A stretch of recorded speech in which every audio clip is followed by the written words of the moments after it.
Hi, boys and girls, how's it going? Today I have a special guest. All my guests are special for fuck's sake. We have Nassim اليوم, who specializes in health and security. أنا وياه راح نتناقشوا في ثقافة الأمن, risk perception, شكون المسؤول على الكوارث اللي رانا نشوفوا فيها في الجزائر من ناحية الكورونا, اسكو الشعب ولا الحكومة, ونقاط أخرى كثيرة. So see you guys in a minute.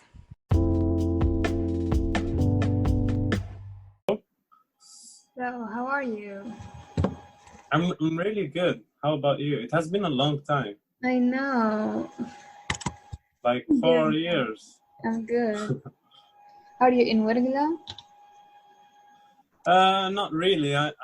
I'm in the middle of the nowhere, basically, with my company, rolling around the Algerian Sahara. Oh, cool. Where exactly? مش من ولاية. Hasim Saud. Yeah, Wergla, technically. Good. You oil people are rich now, aren't you? We're not. Come on. I'm one of those unlucky ones they stuck during the confinement inside the camp. That's the important. So you're not allowed to go home. I'm not allowed to. Yes. If we go home, Algeria will lose a lot of money. So basically, so you are like people are giving credit. No, people are giving credit only to doctors now. Nobody's giving us credit. دوما جنود الخفاء. Yeah, sort of. So tell us a bit about yourself. My name is Nassim. I'm a health and safety practitioner. I finished my bachelor degree and then I have decided to stop studying. I stopped with Algeria and then I tried to finish my master in the UK. I told you about that like 4 years ago, right? Yeah, you told me. I don't know. Yeah, it's happening. It's happening now. So it's an e-learning program. Yeah. I was about to get my degree and I would be like a recognized health and safety practitioner in all over Europe. But unfortunately, they canceled the last exam due to coronavirus outbreak. Oh, so you were like... I'm not there yet. Learning online now.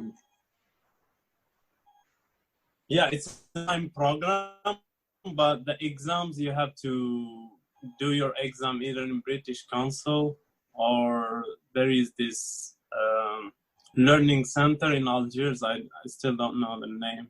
You go pass your exam there, you find like a serious dude from the UK watching you and shit. Can I use the word shit? Oh, that's really cool. So like one exam and you can like leave?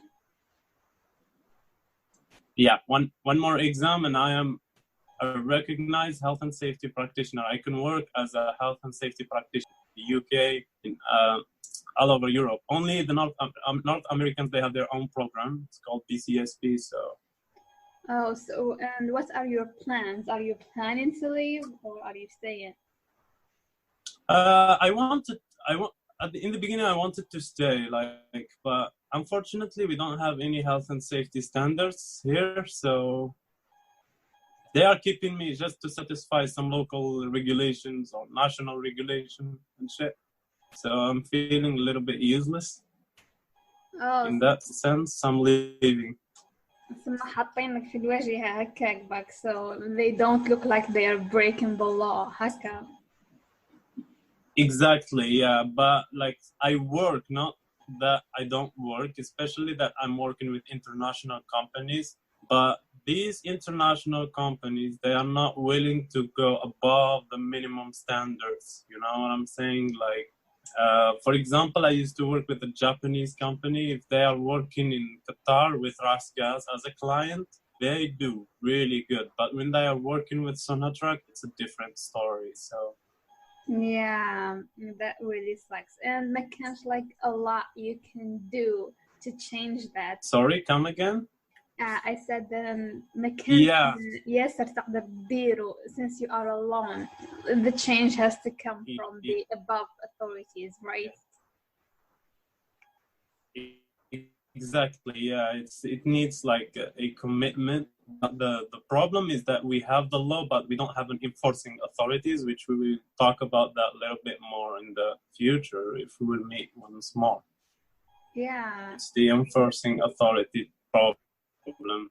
Exactly. I don't think Algeria عندها مشكلة تاع قوانين قوانين اللي تحمي like people تحمي their rights تحمي you know the safety standards وكل كيم بصحة like the authorities اللي يطبقوهم هم اللي مكان. Exactly. The enforcing authorities, they do exist, but they are unqualified to chase companies such as GGC or Petrofac or like, you know, construction companies or or something like that. They are not qualified even to read the HSE plan of HSE plan is like the health and safety plans of these companies. They do exist. It's like the word they call it like labor work of ministry or something like that. But in the UK, it's a different story. They have a specific enforcement authority called the Health and Safety Executive. They make sure that everyone is following the plan. And if you don't comply with this legal regulation, you will be charged and you will be prosecuted. Yeah, and in Algeria, they don't do their job, right? They don't. Yeah, you just pay them a little bit of money, you know? Yeah. So they are cheap. That's the issue of corruption here. So وش تحكي لنا اليوم؟ I wanted to talk about something. Sometimes I do like some stories on my Instagram, but nobody watched them. But you have the people say, I want to talk about the risk perception of the Algerian peoples. And it all started on Facebook. I saw a lot of photos of people fighting over food on the street or like, you know, to buy some yeah, they are trying to buy meat in really crowded areas, and people were accusing them of being so stupid. So I wanted to talk about that topic in particular. Okay, so first of all, what is risk perception? Well, the risk perception is the people's judgment and assessment of dangerous situation that might impose like threats or risk to their well-being, such as coronavirus, for example. But the problem is what don't understand is there is a clear distinction how we perceive risks to our personal safety, and that is the results of like different factors such as like religion, psychological factors, and cultural, like many factors. Yeah. So it is normal to see a group of people tolerating risk which you may think that cannot be underestimated.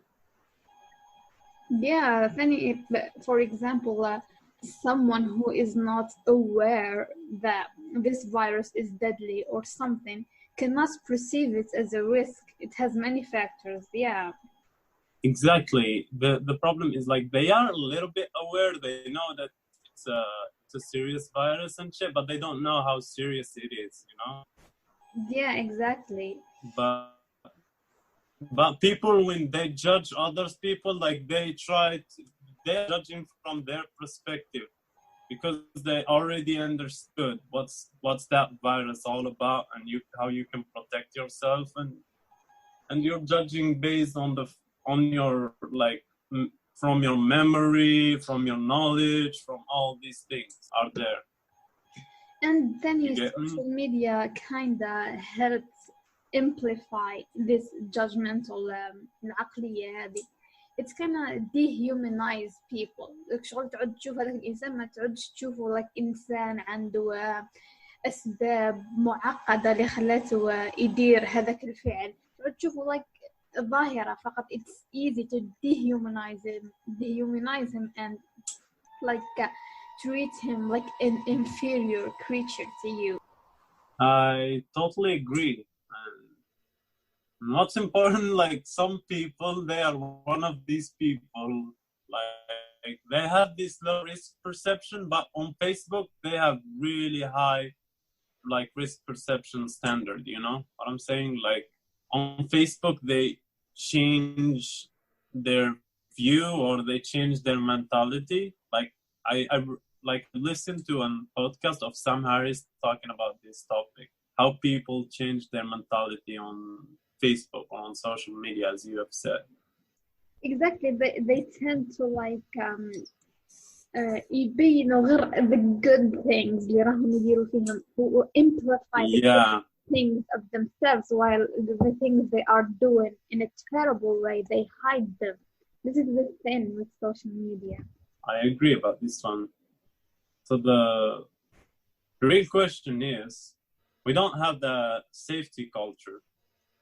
Yeah, So, what is and safety we, as we culture? saw, like, okay, good question. Safety culture, it has many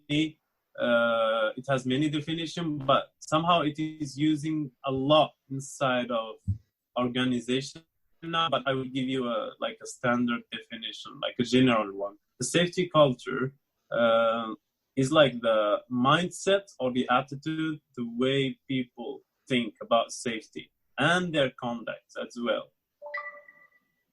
What I mean by that is like the ideas that people, the general idea that people have about safety and the people actions as well.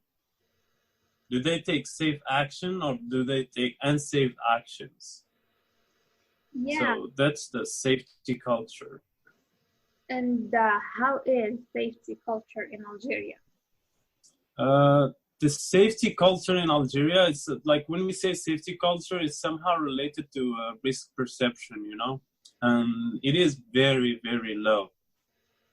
Just like in the US, in Italy, in a lot of places all over the world, but these places, they are somehow have this like high standard authority that everything is framed there. For example, you saw how these people were buying foods right on the street.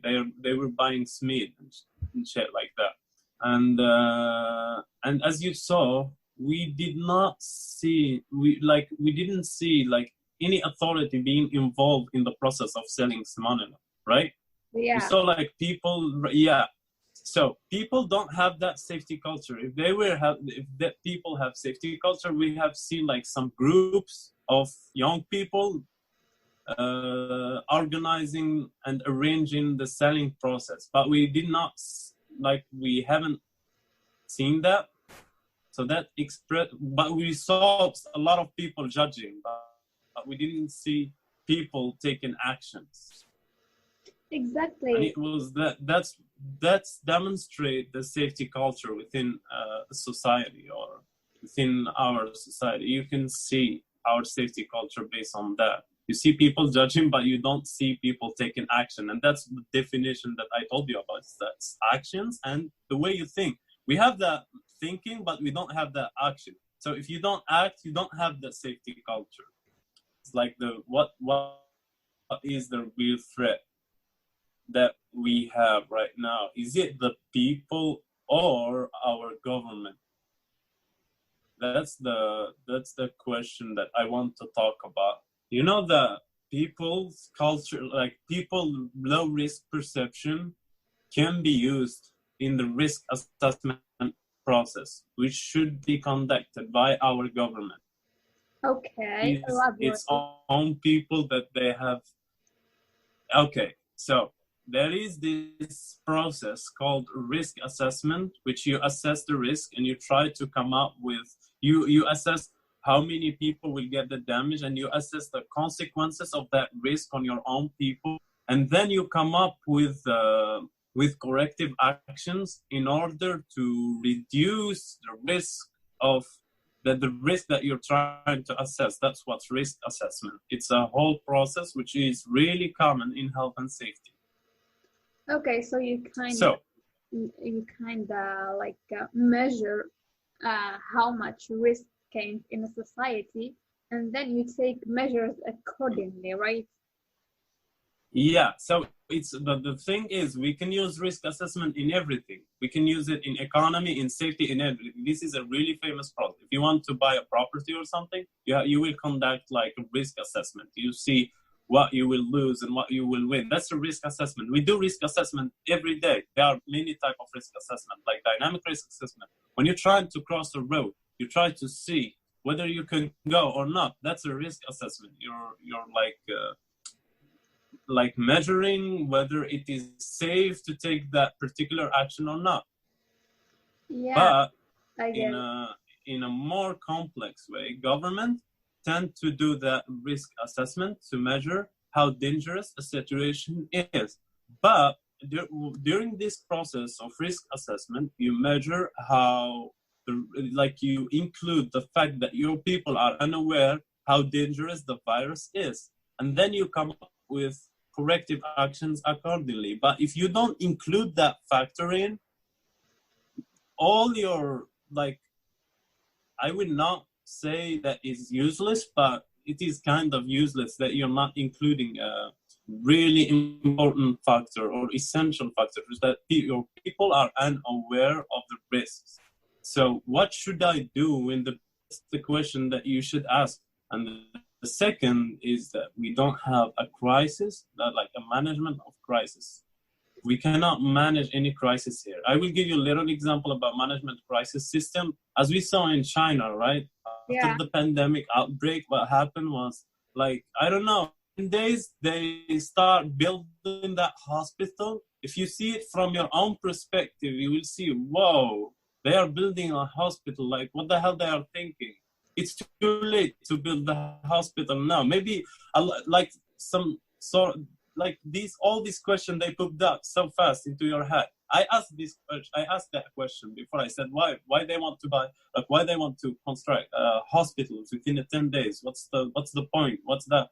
But the thing is, the Chinese government, they have a management crisis system. They have a plan. After a pandemic outbreak, that's what we do. It's all structured there, and they start implementing the system because they learn from previous incident. They learn from past incidents. But unfortunately, here in Algeria, I don't think we have this sort of system. And this sort of system should mention all the things, how you will distribute food, which and what kind of, like, business will stop, and all these things, they exist there. Do we have a sufficient hospitals? Do we have sufficient beds? Do we have sufficient doctors? All these questions, all these things are there in the management crisis system, but we don't have these things. How we will distribute food, how we will assess, and how we will provide arrangement for selling foods. Do we have these sort of things? No, we don't. So basically, the real threat is not the people with low perception. It's our government and how they are managing the situation. If you see it from a health and safety practitioner point of view, you can see that they are not teaching people in a more practical way. You don't teach people only on TV. It should be like, you should do it more practically. I mean, you have to do it on street. You have to help people sell things, So the real threat is the responsible authorities and not the people. But what can we do better is the question. You know what I think? I think Nancy can add a crisis management style, a system, you name it.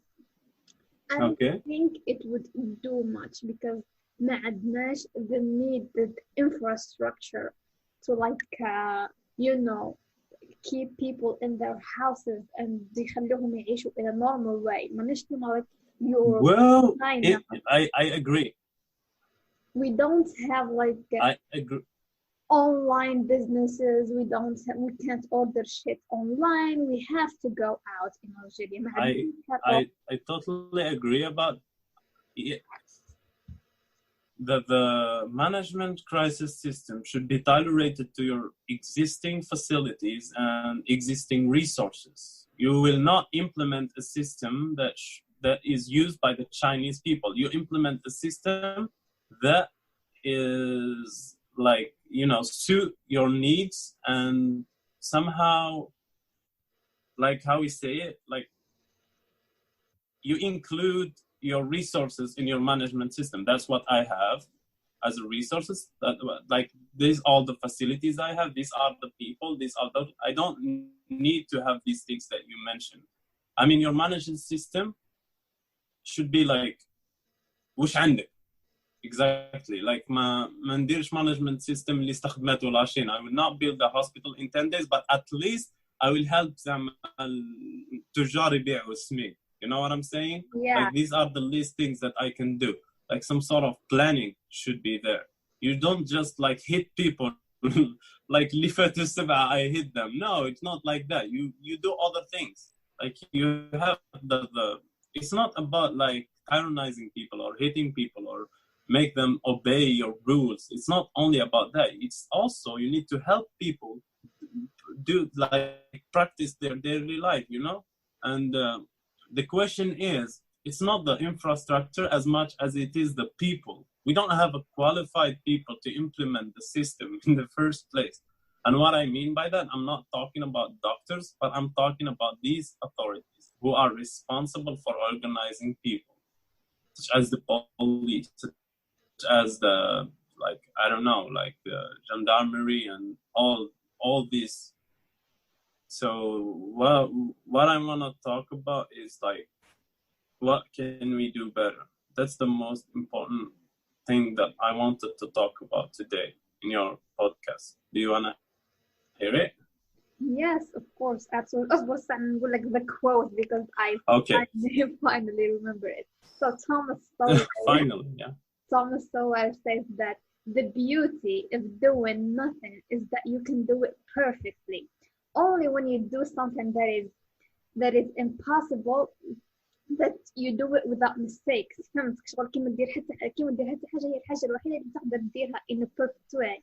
كي تدير أي حاجة راح تدير غلطة كذا.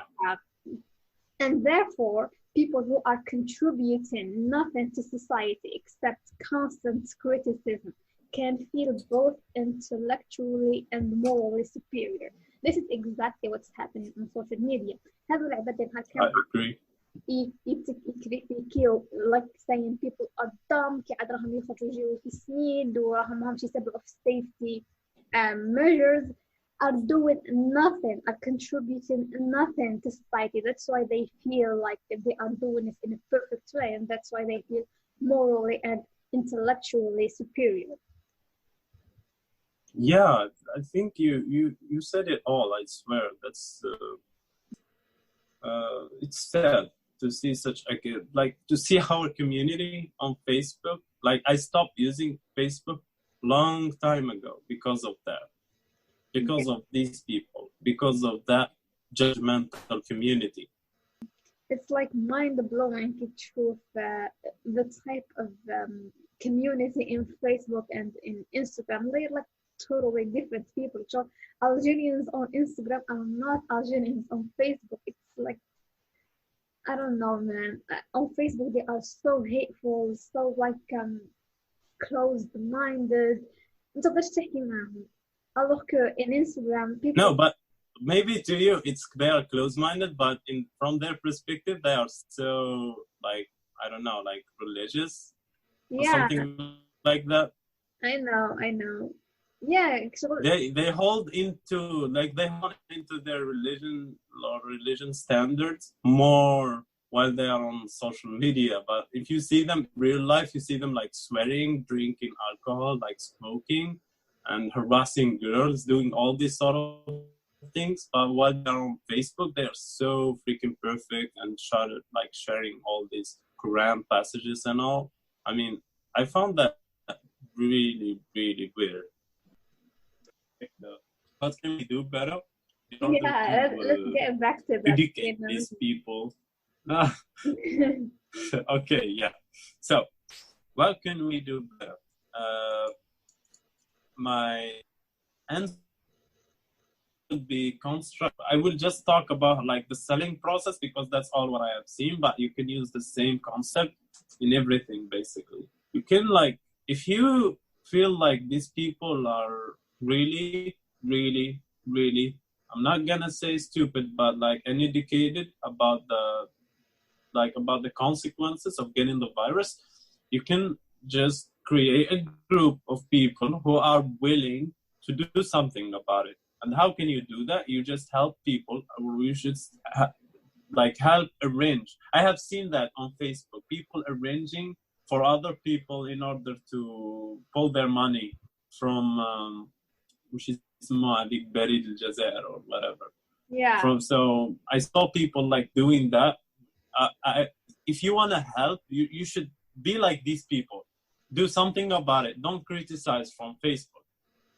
And that's the problem here in Algeria. We talk a lot, but we don't do a lot. Yeah, So maybe we can do the opposite thing. Don't you think that the government should initiate this? Exactly. That's the problem we solve. We already talk about the government that they are not helping us, so we got to help each other. That's the solution. And we're not talking about the government. If somebody like who has the authority to use his company's resources or something like that to help the public, go and do it. But the government should do that, yes, but they are not doing it, unfortunately. So we gotta do it by ourselves. The thing is, they are not doing it because they don't want to do it, because they cannot take a personal initiatives. Don't wait I don't know, like a president to tell you do it. You just have to do it by yourself. Start a personal initiative. If I was an officer, I would just ask my superior and tell him, hey, boss, why can't we today help some people get their groceries instead of we are just sitting here doing nothing? That's a personal initiative. But unfortunately, they don't have the soft skills to do that. They don't have this mindset. They'd rather sit there and do nothing than to do something. Yeah. But if the same couples, if you ask them that there are couples sitting with each other, they will rush and they do that personal initiative. If you see this cup, not all cups, I'm not talking about all cups, I'm talking about certain categories, because maybe there are good cups there, but I haven't seen any. The only cup that I have seen so far is the cups chasing people, which was so funny. I laughed about that one. Yes, I saw a lot of cops chasing people on the street and beating them, and the judgmental people were like, oh, that's good, yeah, and stuff like that. A country without a management of crisis system in place, every action you will take to tackle this event will just exacerbate the situation. Yeah. And that's not something intentional, but so it's really, really sad. And I wanted to say something to all these people who, the people who contributed in the corruption process. If you hire someone I don't know, like mother or I don't know, brother or whatever, now that will not help you. Are we gonna learn from it? What will happen after the coronavirus? What will change? Will this coronavirus thing to the world? These are the questions that are popping up inside my head right now. Exactly. Aren't you? The world after coronavirus be like? I know for sure that the advanced world will يركزوا أكثر على their healthcare system, and they will make it better. They will be more prepared to face pandemics, future pandemics. alors que إحنا الجزائر خاصة ولا في العالم الثالث ككل, I don't think much will change because it's a corrupt system. ما دام هذا the corrupt system مازال هنا, it will always يعاود يدير نفس الغلطات to ينهب البلاد and not actually make it better. I always ask myself, are we gonna is it that event that we've been waiting for? So it is an eye-opening event. Is it the event that gonna open our eyes. You know what I think, and I think that what would really change Algeria مش إحنا like each individual doing better at his own job. It's not enough. What Algeria needs is a political change. لازم people get to be engaged in political life because political life هي الطريقة الوحيدة أنك تعدل السيستم واللي هو اللي راح يعدل باقي مؤسسات الدولة باقي the sorts of life. If political life is correct, the economy will get better, our education will get better, and that's we would all be better altogether. إذا ما عندناش نظام سياسي, I don't think we are going anywhere. I want to say something. That's for my case. I have said it all. And remember what I've said in regards to starting groups and being engaged instead of talking. And I want to see more groups, like more young people engaged in the project, in the elderly. And that's all what I want to say for today. Just repeat وش كنت تقول لي على political life because I didn't get to hear it. Now your voice is being okay. We have this thing, like people they think that politics is only limited to old people. Yeah. We all got talk about politics. They will say, "Yeah, you did not see that. You did not experience what is it like to be in the black era." And so I was asking, like, can we implement that management system, or how can we create what we call it, like a political system, as you've said? Yeah, exactly. I don't see why we should be excluded from the political life just because we are like young. We are the ones in the future going to set rules for this country. I don't see why we shouldn't be engaged from now. I don't understand it either. Actually, I don't understand it either. And the thing is, when I'm working, can you hear me? Yeah, I can hear you. So when I'm working, like in my domain, I'm talking in the oil and gas industry, I like to work with young people. I'm not saying that old people are useless, but I'm just saying that me personally, I rather work with young people because young people are more driven, are more dynamic, and they have this energy. Not like old people, they are just sitting there waiting for the day to end and just so they can go to their rooms and sleep or do whatever. But I'll just like to work with young people. And somehow I wish if we can see, or if we can live to see young people managing this country and not old ones. Yeah, exactly. I would love to see that too. So I think حكينا على كل شيء كنا حابين نحكي فيه, right? Yes, we did. I didn't have that much to talk about. I just wanted to talk about one thing which really bothered me on social media. I just wanted to bring that into your. Is it like put it on as a Yeah, I get your podcast? point. I get your point. Like, Okay. So I wanted people. Go on. I just wanted people to like not like change, but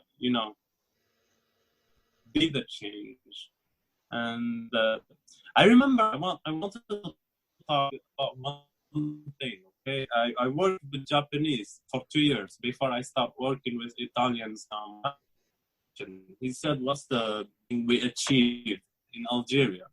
And then people start saying, "Oh, we managed to build this, this oil and gas plant, and someone managed to finish it without any accidents, LTI accidents, like lost time injuries."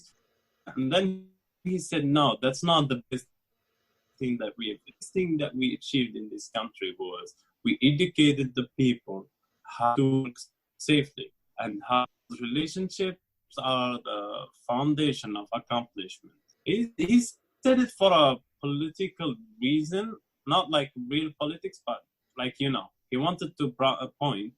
to the local people who were there. But what I wanted to say is like the most important thing is not what we do or what we achieve. The most important thing sometimes is that we educate each other. You help me understand your field or your domain. I help you understand my field and my domain. We educate each other. We show each other the perfect way to do things, not the way that we are doing it. Everyone is like people nowadays, like they know everything, you know. Some people, they just think that you cannot.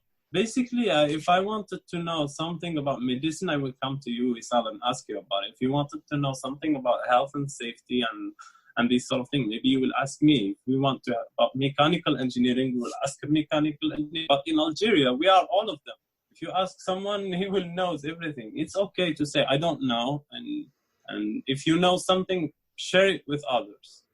Let's educate each other. Yeah, Let's help each other. absolutely. Yeah. So Anyway, it's been an honor to have you on my podcast, and I really enjoyed. no, actually, the honor is all mine. I enjoyed our. The honor is all mine. Thank you so much for inviting me. Except for if the episode wasn't so, I mean, the internet wasn't so bad. We should do it another time when my internet is like good. Yeah, the internet. Okay, I totally agree. So we can be totally engaged into the topic. I hope that next time, and it will be a different topic. I would love to join your podcast one more Thank you so much in the future. for being here.